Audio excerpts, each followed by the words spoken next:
food that we grow, of course, is connected to the place that we grow it.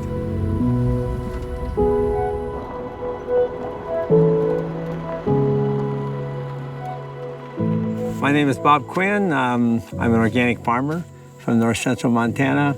I've developed an organic system as an example for the northern Great Plains and how we can farm here in a more healthy way, not only for the soil, but also for the farmers and the communities, our planet, and the health of our people.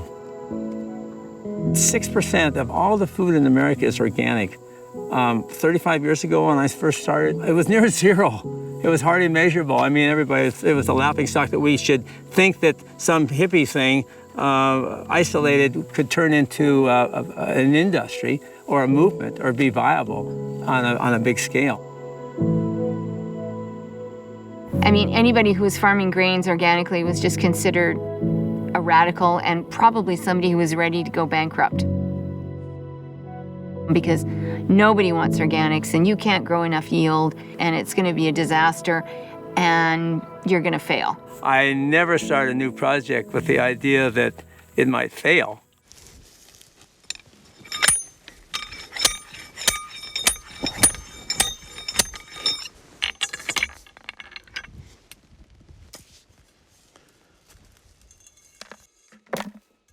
A lot of why people move to an organic situation is because they're interested in farming more in nature's image in a way that is respectful of their environment and respectful of nature itself.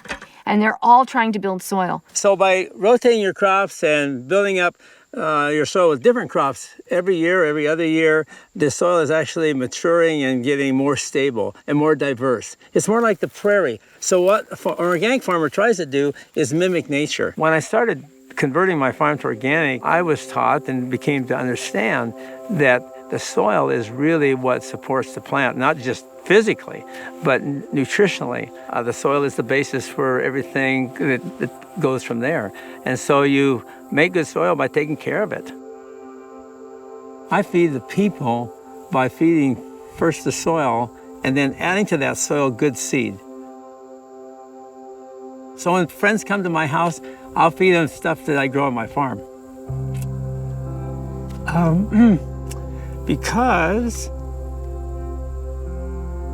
I feel like I'm sharing part of me doing that. And that gives me great joy, particularly when they like it. And most of them do, because most of it's a little different than they've had before. And to me, that's part of the sense of place, because it's what I do, it's what we do, it's what we grow. And so we started with 20 acres. That was less than 1% of our farm of this ancient grain. Has now expanded to 100,000 acres, 250 organic farmers all over Montana, Alberta, and Saskatchewan.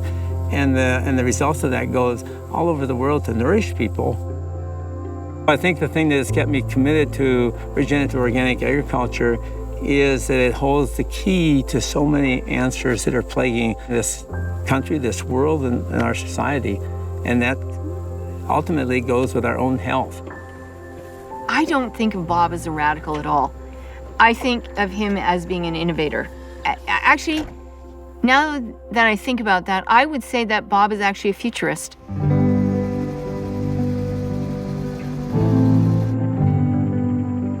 It's all not gloom and doom and woe is me because of all the trouble of pollution and sickness and all this stuff.